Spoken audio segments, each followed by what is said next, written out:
From Upper Michigan Source, this is your Sports on Demand for Monday, August 5th. I'm Mike Ludlum. College football is about a month away, and that includes the Great Lakes Intercollegiate Athletic Conference. The league's media day took place Monday in Detroit, with the coaches' preseason poll being released. Division II national runner-up Ferris State is in front with 64 points and 8 first-place votes. Ashland is second, followed by Grand Valley State, and the Lakers gave their first-place vote to Ferris because you're not allowed to vote for your own team. Saginaw Valley State is fourth, a tie for fifth between Davenport and Wayne State.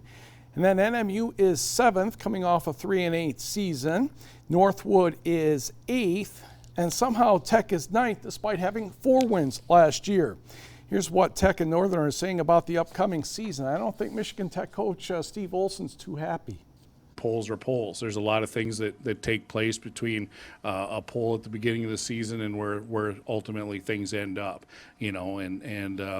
In 2014, I don't think we were picked that high either, and ended up having a 9-1 season. So we'll take polls for what they're worth, right. and then we'll just move forward and go to work and get ready for every game. Right now, our theme is for this season is go time, and so we break meetings and we break practices with that, and we talk about that. And in its most basic sense, is it's find something every day to get better at. We want Northern to be proud of his football program again. So we strive to get better every time we go out there.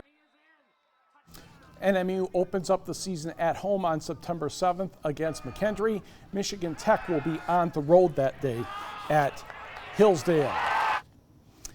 Former NMU head coach Chris Ostrowski has been named a senior offensive advisor at Georgia Tech. For the past 2 seasons, Ostrowski was the offensive coordinator at Central Michigan University. The Chippewas' entire coaching staff was let go following last season's 1-11 record and 0-8 in the MAC. He was the head coach at NMU for 5 seasons between 2012 and 2016. He was NMU's offensive coordinator in 2010 and 2011. With the Wildcats, Ostrowski's offenses averaged 31.7 points per game while he was the head coach. Around 200 runners accepted the challenge of the new Pine Mountain 500. The money from the run goes toward area Rotary clubs. There was certainly a long downhill section and a shorter uphill section. Here's a look at Giant Pine Mountain and its 500 steps ending near the ski jumps takeoff. However, that was the final part of the race. It actually started next to the Veterans Memorial. It went down Kramer Road, eventually connecting with Pine Mountain Road back to the entrance of the ski hill, then up the steps at a 44-degree grade. Green Bay Packers Hall of Fame quarterback Brett Favre has a plaque on the 4th step. Bib number 4 was worn by Norway's Lisa Wiese. She's a Detroit Lions fan. Passing the 400-step mark, it was a matter of will in many cases to reach step 500, and 50 feet later, the finish line. With runners starting in 5 waves, finding the winners wasn't easy.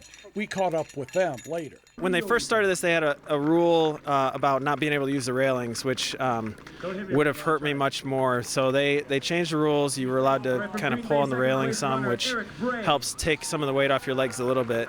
It was tough. The downhill, I was able to go fast. The stairs were a struggle, but got up there and had a good time, so I was happy with it. I love the downhill course part. I love the stair part too, but the downhill was just the build up to the stairs, so the whole thing was fun.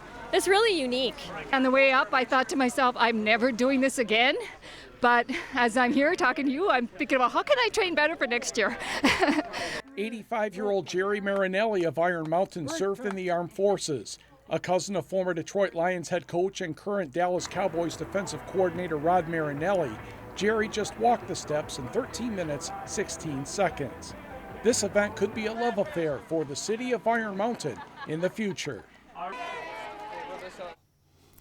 Let's turn to baseball, where in the Little Leagues, a state tournament game, a quarterfinal game, by the way, down in Dexter, as Kingsford tried to stay alive against Taylor Northeast.